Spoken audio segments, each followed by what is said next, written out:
Welcome back to the Series 2009 Receivables Management Overview Training.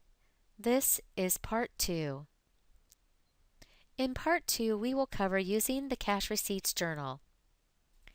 Cash Receipts Journals are basically general ledger journals. In these journals, you can post transactions to GL accounts, bank accounts, vendors and donors, fixed assets, and agencies. Payments can be applied to one or more entries during posting, or you can apply later from the Agency Ledger Entries window. The most common use of the Cash Receipts Journal is for recording payments to agencies. We will cover several options for recording payments in this training. There are a couple places where the Cash Receipts Journal can be accessed. One of those places is Departments, Financial Management, Cash Management, Tasks, and Cash Receipt Journals. To begin the cash receipt, click on the task Cash Receipt Journals, and if using batches, click on the Assist button and select from the appropriate batch. Click OK to open your batch, and a new line will be created. The posting date will typically populate with the system date. If you need to post to a different date, meaning the date that you actually deposited the funds or will deposit the funds to the bank account, then change the posting date here to that date. In the Document Type field, select the type of payment. In the Document Number field, if the journal is set up for automatic document numbering, then you would leave this information as it is.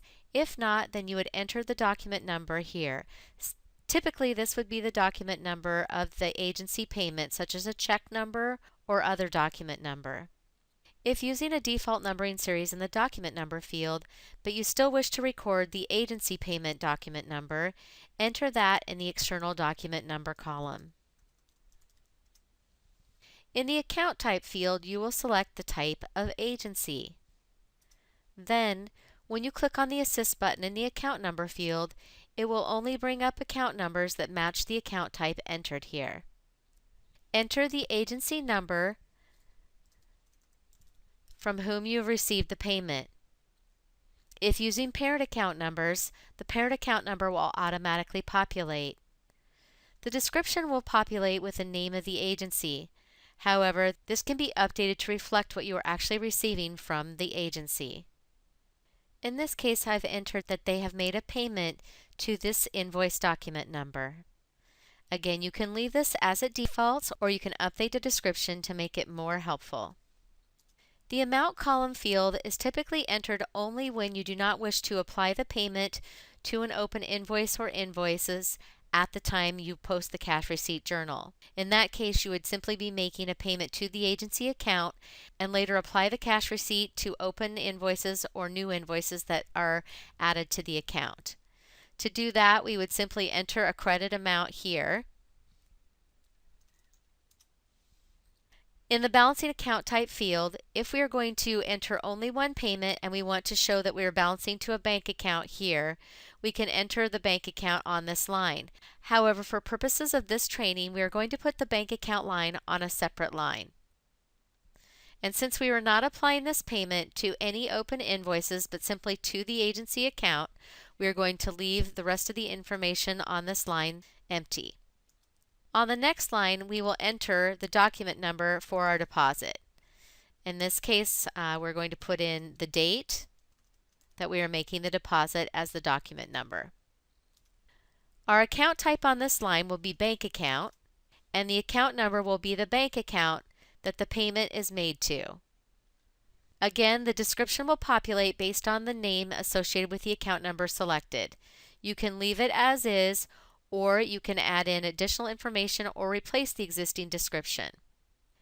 In the amount column, we'll enter the amount of the deposit.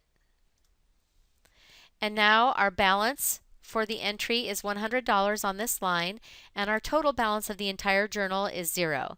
In order to post the journal, we need to have a balance of the overall journal of $0. Now we can either post or post and print if we would like to see a printout of the entries that were made. In this case, we will choose Post, and we will confirm that we want to post the journal lines. You'll notice that an error was received letting me know that the posting date is not within my allowed range of posting dates. This means that the date that I have here on my journal is not one that I'm currently allowed to post in. There could be one or two reasons for this. One is that the overall general posting date range for the entire company has not been updated to reflect the month of April. Or it could also be that the general posting settings have been updated to reflect the month of April, but my personal user settings are not including this date. So I would need to first check and see which of these is the case, correct that, and then I would be able to post the journal. I'll go ahead and click OK. I have corrected the posting date issue, and now I'm ready to post my journal.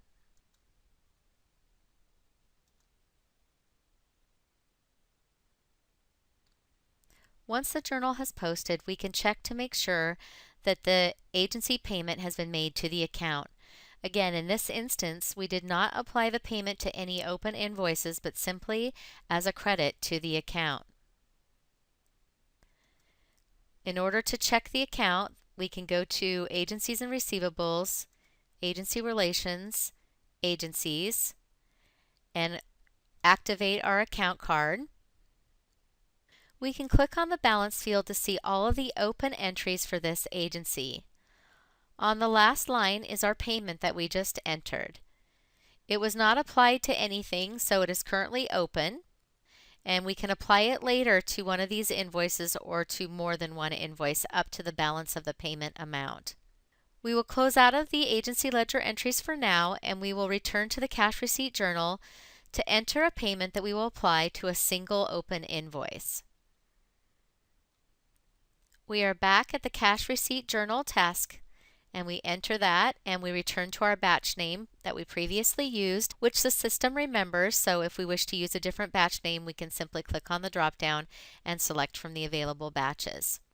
Our posting date populated again with the same date as before, and we'll enter our new document type of payment.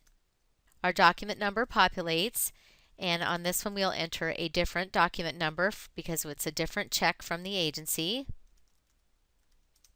Select our account type of agency and select our account number. And if we wish to change our description, we can change it here. We can change the description to be information about what invoice this check is paying. Or if multiple invoices, we can also add this information. Or we can leave it as it populated with the agency name. In this case, we are going to leave the amount column blank because we are going to apply this payment to an open invoice. We will tab over to the Applies to Document Type column and select Applies to Document Type of Invoice. Then, when we select the Assist button in the Applies to Document Number, it will bring up all of the open invoices that are available to be paid. This particular check was intended to pay this invoice here. As long as the agency allows us to manually apply payments to the invoice of our choice, then we can select this invoice. If Applies to Oldest has been selected on the agency card on the Payments Fast tab, then we wouldn't have a choice of what document to choose here. It would automatically apply the payment to the oldest invoice. In this case, we are allowing to apply to whatever invoice we desire, so we'll go ahead and select this invoice and click OK. You'll notice that the amount field has updated with the credit amount needed for the payment to apply to that document number. Now, I picked a different document number than the description implies. So if I want to update that information, I can just simply right-click and copy, and then I can cruise over here and replace that description information with the appropriate document number. Now, on the second line, we need to put in our deposit information. And since we've already entered a deposit with this posting date, then we need to, I should say with this external document number, then our external document number can remain the same. However, if we want to, we can make it B-2 so it's different from the previous one. Again, we're going to select bank account on this line, and then we're going to select the appropriate bank account. And then we're going to populate the deposit amount for this particular check. Since we are only applying to a single invoice in this cash receipt journal, our bank account deposit amount will be the same as the check amount. If you had multiple payments that you were entering in the cash receipt journal, then your final line in the journal would be to the bank account, and it would be the total deposit amount for all of your checks. Once we've confirmed that our total balance is 0, and you'll notice I had to refresh that line, so now it shows my total balance is 0, then it's okay to post the journal. Again, I can choose post or post and print, and I will choose post. After posting the journal, we can return to the agency card to confirm that our payment has been applied to the correct invoice. We are at the agency in the agency list. In this case, however, we can't go to the balance field and click on that in order to see our payment and its application because it's no longer an open entry since we applied the full amount of the payment to the agency invoice. So in order to see those actual entries, we will click on the Ledger Entries option here in our action pane, or you can go to Related Information, Agency, and Ledger Entries. Once we click on Ledger Entries, it will bring up all of our ledger entries, including the original invoice that we applied the payment to, as well as our payment. And we can see that because we populated the payment description with this information, we can clearly match it with the invoice that we paid. Next, we will enter a cash receipts journal where we apply a payment to multiple invoices that covers the full amount of all of the invoices. We'll click on cash receipt journals again. Again, our batch name has already been selected, and we will choose a document type of payment, and we will enter our external document number,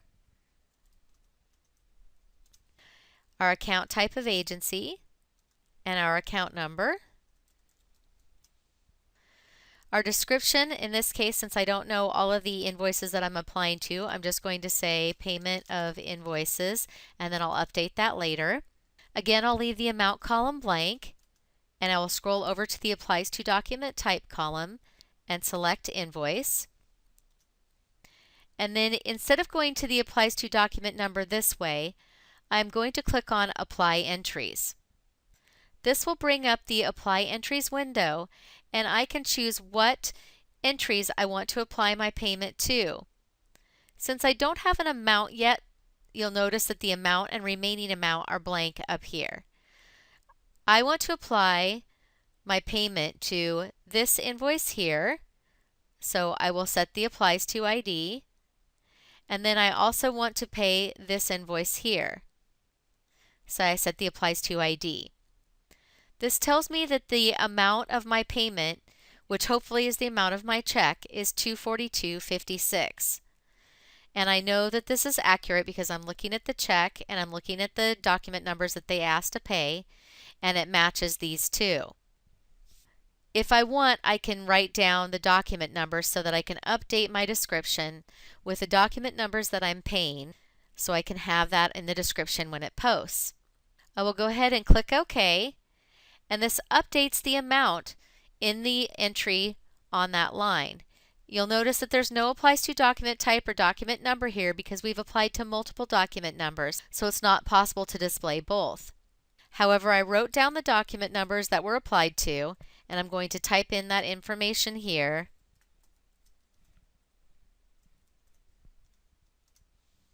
And I forgot a dash there, so we'll fix that. And then on the second line, we will enter our deposit information.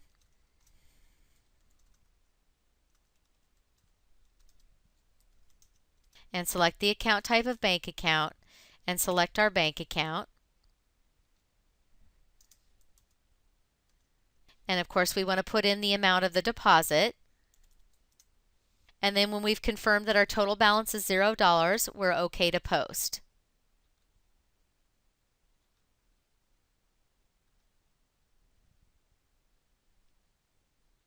We return to the agency card and go to the agency ledger entries to see our entries. Our second payment is listed here. It shows that we paid these 2 invoices, and it shows our amount and our remaining amount of 0. And we've also cleared those 2 invoices for $131.80 and $165.60, so they show a remaining amount of $0. Next, we're going to cover a situation where, let's say you get a check for $500 and the agency says to apply that payment to any open invoices you can, starting with the oldest. Because it may not meet the entire balance of all the invoices, there is a slightly different way to make these entries. We will click on the cash receipt journals again and put in our document type of payment and our external document number. Select our account type of agency and our account number.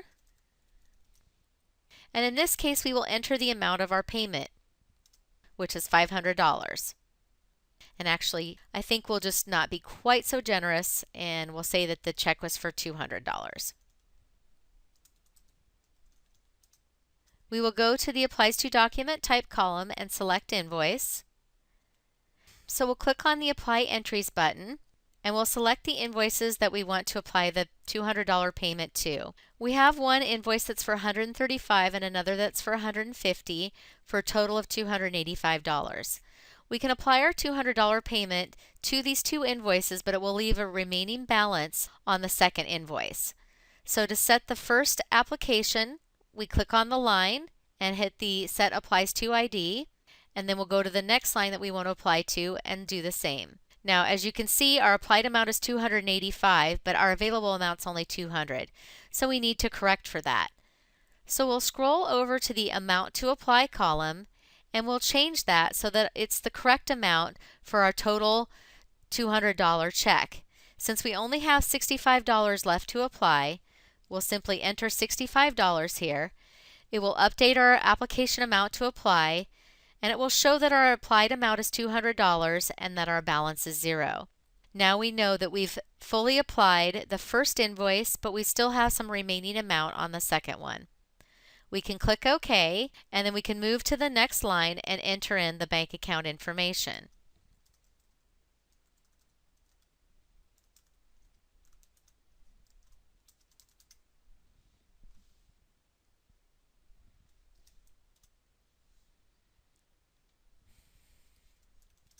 And we're ready to post, so we'll go ahead and post the journal.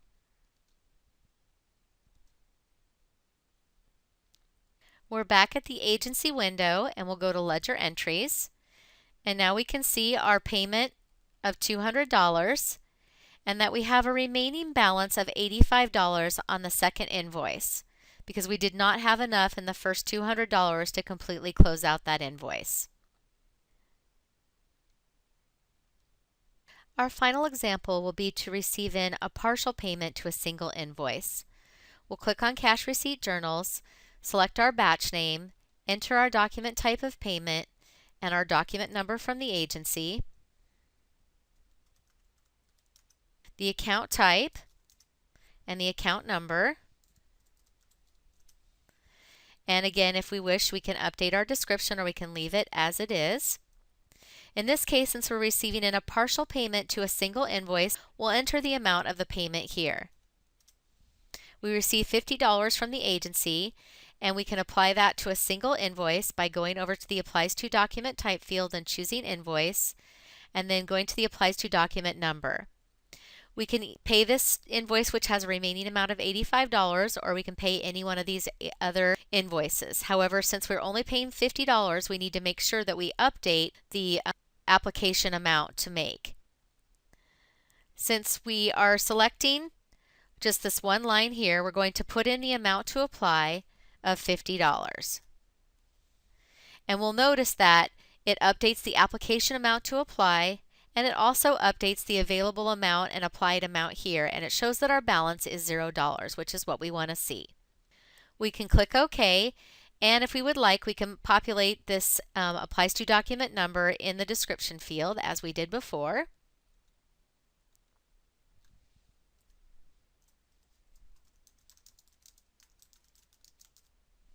Then we need to enter our second line, which is our deposit line.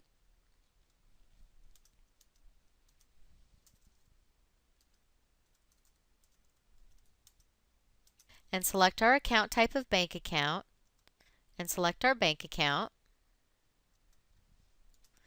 and enter the amount of the deposit. And then we can print the cash receipt journal test report, which I haven't shown you previously, but it works in any one of them. Oops, looks like we didn't get our amount updated. So to print the test report, you can go to Actions, Posting, Test Report, and you can preview it or print it. We're going to preview it.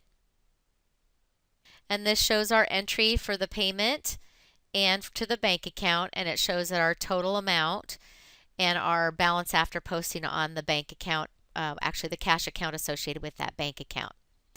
So as long as everything looks good, then we can go ahead and click Post or Post and Print. And we'll post the journal, and then we'll be able to return to the agency card and take a look at all of the entries that we've made so far. Back in the agency list view, we select Ledger Entries, and then we go ahead and we look at all of the entries that we've entered, our most recent one being the entry for $50, and the payment itself is closed. It has a remaining amount of 0. However, we applied it to this invoice here, which previously had been at $85 and now has a remaining amount of $35. So we've covered all the different options for receiving in cash receipt journal payments, and this shows you how those get applied on the agency ledger entries. This concludes Part 2, Using the Cash Receipt Journal. Please join us for Part 3, Agency Ledger and Detailed Ledger Entries.